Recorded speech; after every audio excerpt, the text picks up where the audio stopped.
So I'm Dolev, and I'm again from the gang here.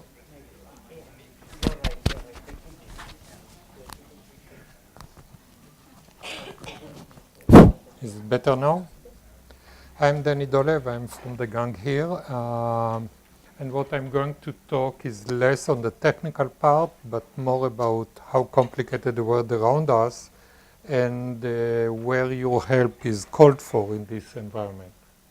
So we have a Cybersecurity Research Center here, joint with the Fraunhofer Cybersecurity Project Center, but what I'll talk will be on the general concepts. I can, definitely. F5, where was it?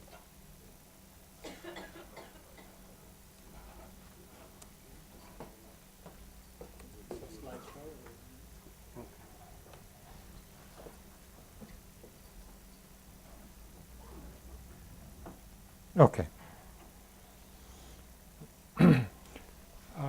This is the most important slide because it tells the whole picture. I mean, we don't notice it. Remember, I think about 20 years ago when I entered the bank and they said we cannot, process your transaction because the computer is down. That was the maximum of high tech at the time. Today, if something is down, nothing can function, and we are very fast getting fully dependent on the interaction. The social interaction of the youth completely depends on the networking. What happens, I think it was a child of a friend of mine couldn't let her mother know that the class runs longer or whatever, and she cannot come to meet her. And at the end, mother asked the child, "Why didn't you let me know?" And she said, the Facebook was down or something like that. But she had a cell phone. She didn't think about calling using the cell phone. Okay, so it's a completely distorted world. But it's distorted because everything depends on everything. Economy is clear that independent communication. It's not a joke, but the defense of many countries now, for instance, the state of mind of the US government is that all electrical networks in the US are penetrated already, and there is a code there waiting to be maliciously used in the future. So we are in a world that, we are very, very susceptible to what's going to happen. Transportation, it was a demonstration of the ability to take over automatic navigation of a boat from Sicily, using some decoy GPS that caused the ship to, to go, at least not to go to the target it was supposed to. And that's just a small example of what's going on with well, all of us are using GPS nowadays, and we can manipulate it without you knowing. Regarding health, more and more medical devices nowadays have external communication, and it can be manipulated, and you can just think how well things can be. And the point is, it's not that everyone, there are the rational players, there are these that are malicious players, but we don't know who will do what when they want at least to take over or to try to manage our life or to try to cause us harm. Just taking down all the traffic lights may be worse than many other things in order to, cause trouble to a country, or just penetrating the bank system and saying that 10% of the transactions were omitted. The panic of the people will cause the economy or the country to go down without really, attacking the country. Not talking about energy, industry, and so on. So our dependency on cyber interaction, cyber communication becomes really, the way of life. And unfortunately, we are not in a state that we can, truthfully or faithfully or even put any measure on what percentage or what chance we have that things will function when we need it. On the day-to-day life, everything is still using the basic protocols of the 80s. When I was a postdoc at Stanford in '79 and there was a bug in a computer in Berkeley, they called all 16 universities to take internet down and up and everything was okay. Okay, but that was in '79. I was a postdoc at the time. Nowadays you cannot do it. But we still use the same protocols of 79 and 80, and these basic protocols can really manipulate it, and then people can cause a lot of troubles. They don't do it right now because they don't see the immediate advantage, but time may come that they will do it, and what we try is to improve it without replacing it, because there is no way to replace these communication protocols. So when we talk about cyber, that's the traditional, network computers. All the cloud system that, we don't feel, but many interactions that we do is with some functionality that exists in some cloud.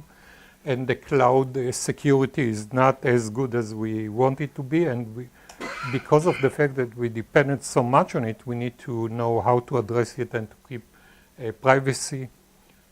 Cell phone devices, IoT. IoT is expected in the coming 5 years to take over all our world. Any device we will have some way of communication, and people use the cameras at home to introduce DDoS attacks. So passive cameras in some houses were used to act against some computers elsewhere. But the same person that installed that software in your surveillance camera can know exactly what you see in your camera and know whether you are home or what you do at home. So they did it for different purpose, but just the privacy issue is still there. All the automatic devices, we assume it works, but we have no way to really know what's going on there. And I mentioned before the medical devices, some heart regulation devices can be manipulated without touching the person.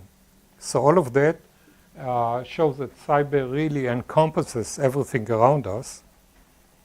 And the problem that the world is very fragile. It's still working well, but it's very, very fragile. First of all, the technology develops way too fast, and we have no way to, follow what's going on. And just think a couple of years ago and today and see how much the world changed around us. And regulation will not catch up. Our ability to know that everything functions as we want it to function is not there. So the cyber environment, as I said, it's too fragile, and it's based on protocols from the 80s that nobody can trust.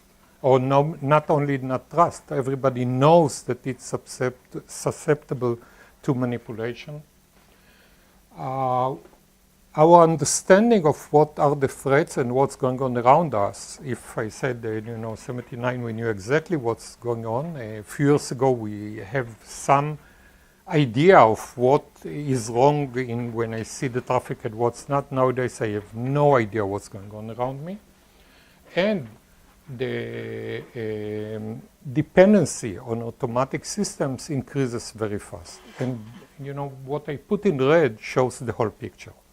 Okay, really the world around us becoming way more dangerous than it was before. And the question is, what can be done, and how at least formal verification can come to a rescue. Not in a short run. In a short run, there is nothing that can be done. The question is what can be done in the long run. And that's what, let's see if I can have this one. Okay, I'll give up on that. But this short movie was supposed to show, this was more or less the few hundred thousands and then millions and billions of accounts that were penetrated in the last few years. But what's worse, just a few weeks ago, apparently, all modern Intel CPUs can be penetrated and manipulated. And that's something that will cause a lot of harm to many of us, because everyone trusted at least Intel and the basic CPU, and apparently that CPU can be. And the problem is the way you enter the computer and go around what Intel intended to do in the CPU, prevent them even to send out a way to fix it, because you can go around it no matter what, and we need to wait for the next generation. So that shows that there is nothing we can trust around us, and the question is, what can we do? When we look at in the cyber environment, it's our view as people or person or users is different than the view of organization or the view of the government. Each one of us has his own objective, what he wants or what he wants to trust, what he needs in order to guarantee the functioning of the organization or the privacy of myself or my safety or the property and so on. And all of us depends on the cyber. Now, if I look from government point of view, even having the citizens function normally is something that I care for. And from outside, I can cause a lot of harm. So the question is, what can be done and what we should do? Now, when we say who we are afraid of, usually you say, okay, there is some malicious guy around me that tries to penetrate the system and cause me trouble. In most cases, internal people that do it unknowingly, or like Snowden doing it with full purpose, can cause the harm. So many cases it's just negligence.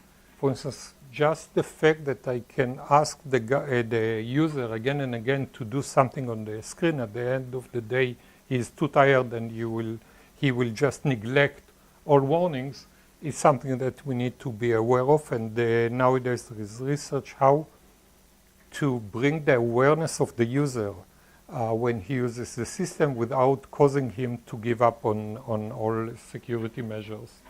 And then hardware malfunctioning can cause troubles and many others. But given that this is the case, still we need to use the system because we're dependent on the system. So there is some level of trust that each one of us need in order to function. And the question is, can we cause the system to be better than what we see now? And that called for really what we call a paradigm or change of a new paradigm. And what I see again, the situation right now, we cannot replace it. We need to find a way to improve the network, to improve the computer, to improve the applications. But the way we do it is by changing slowly each part or each element.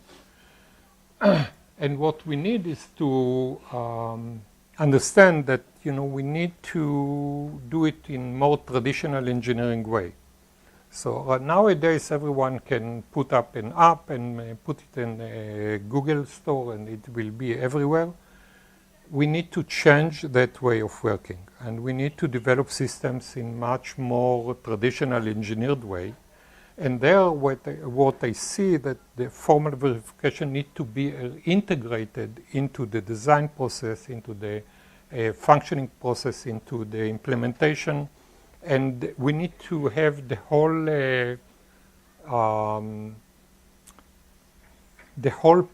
living of the application or the using of the function or the whole environment with all even patches, everything need to be regulated and need to be verified and need to be dynamic.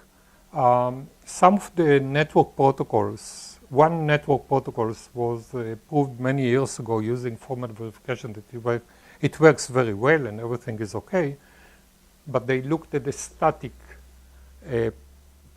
picture of that protocol, assuming you start from a safe initial state and then you run the protocol as necessary. In practice, one can use 3 or 4 copies of the protocol at once and everything falls down or breaks down. So when we look at the way we need to prove things. We need to prove the real functionality, the real use or the real misuse of the system, and still to make sure that it works well. So we need to look at, and some of the work we did in the last few years here in the university was taking the very basic protocols of the internet, but not as like thousands of other papers were written before, how one can design it from scratch, saying how can I change either the client side or the server side of the protocol and improve the protocol right away. There are standards that are up there how to improve the security of the internet protocol, but that one you see the benefit only if like 85 or 90% of the people will do that. The right way to go is to make the changes such that the one to adopt it see the benefit right away. And that philosophy is something that we need to push for, also using formal methods and so on. I need to integrate it in a way that anyone that will use it will see the benefit right away, and that it will still be part of the system, and it will work with the rest of the protocols and the rest of the systems, even though someone else didn't change his side. So that's the philosophy we are using, and that's what I call for. So I see the future of the systems, and again, it will take decades to reach that stage, that everything will be way more structured, that formal verification will be integrated into the design, into the implementation, into the functionality, in a way that we can at least argue something about the level of trust, that we can trust whatever we see. And at least I strongly believe that the fact that now most people program with high language, very high level language also, can be in our benefit, because there I can put formal verification as an integral part of the language, and then use some sort of automation in order to produce the real code, where I can, through all the levels, ensure that I have a more, or at least more reliable code, or code that I can trust. So that's, in a sense, gives us a chance to use formal verification as an integral part of the future. But again, it will take time until we reach it. So when I look at the formal methods and formal verification, after many years of developing or writing papers first and models, and then developing some ad hoc applications, we are really at the stage that can be very useful. But there is a long way to go, because I need to touch every aspect of the system functionality using verification. Again, and when I prove something, I need to prove it in a real world functionality, and that's something that most toy tools for verification nowadays don't actually take it, at least in the comprehensive way and need to be done. But I definitely see now a chance that formal verification will be an integral part of our day-to-day life, if we will able to do the step that required to make it very useful. So the roadmap, at least there will not be one, proof or one system that, or one test that I can do and say everything is right. You can assure me there is no silver bullet, but we can look at each module, argue about each module, the interaction between each module, and then follow up the whole design and implementation, and there is a good chance that in decade from now or more, we will have systems that are way more secure than what we have now. And that's my belief regarding the future. Again, I don't talk about how to develop software. That's another side. Software engineering is another side that needs to be handled. But formal verification, if it will be an integral part of software engineering, then we can do way better than what we have now and have better systems than what we have now. So the utopia is to have a modular approach such that each module can looked at independently, and we can argue about its functionality, its characteristics, what we can know or not about it, under what circumstances we can find that there is some malfunctioning of this module and so on, and then how we put the modules together and do everything in an operational way. That's something that is our topic nowadays, but I believe in few years down the road it will happen and should happen, and there is no other chance. We need to change the way we build systems nowadays. And again, if formal verification will be integrated within it, I believe we will be in much better world. Now, one danger in formal verification is that somebody can attack the formal verification module and show to the outside that everything is okay, even though the system does different things. So the question is how I design it, and design it in a way that if somebody manipulated that part, I will know about it. And that's alone is a challenge that usually we ignore it. So how I design the system that I'll be able to look at it from the outside and know what's going on. Now, most protocols that we know and most systems that we know assume that there is like a initial state that is safe, and you build the system assuming that, and you prove that as long as everything functions well, I can assure you something. Now, under some circumstances, many systems can find themselves in unexpected internal state. And the question is, can I know that this happens? When I check each part of the system individually, maybe the state looks fine. The overall picture, if I could do a snapshot, I can see that something goes wrong. How I can make sure that I have that point of view, and how I can develop systems that despite the fact that something unexpected happened, the system will stabilize itself. So we know to do it theoretically using distributed protocols of some sort. The question is, can we do better in system design, and can we use tools to identify what is not expected and how I can improve the system. All of that are challenges that you guys will need to deal with. I see myself, with that respect, can sit and look at the future because, retirement is close. So what are the main challenges that I see? So first of all, how to make formal verification a natural tool to use. Now, you are the crowd that you feel comfortable with formal verification, but most 99.9% of our programmers don't feel comfortable with formal verification and don't see that it is helpful, and you need to make sure that the tools you develop will be more natural to these people. Also to find a way to integrate it in real software development, so it will be natural to the developer who uses some form of language. It's true that some of the hardware companies are using formal proofs right now. Some of the companies out there, but again, Intel uses formal proofs for many parts of their design, and they didn't find the bug that apparently was found now, which shows that the proof is not at least complete with that respect. And the second part that I mentioned before, I'll not come back to it. And the last bullet is how I really, make sure that once I did all the job, any patch in the future will be such that automatically will be detected.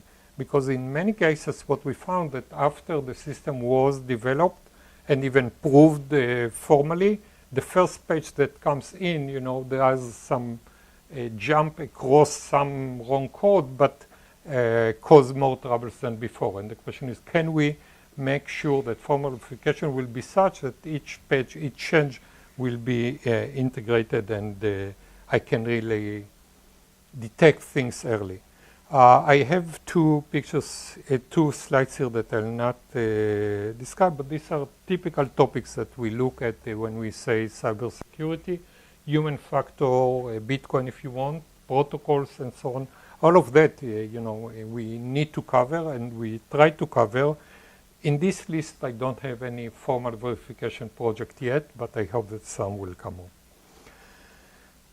So in summary, cybersecurity is here, and despite being fragile, we need to depend on it, and the question is how we can improve the things again. Not in the coming few years, it will take time, but when we start do something that in few years down the road, we'll have better systems, and I see that formal verification is definitely a tool that can really have an impact on that. And unfortunately, it's not there yet. So thank you, and some questions. I think I have a few minutes for questions.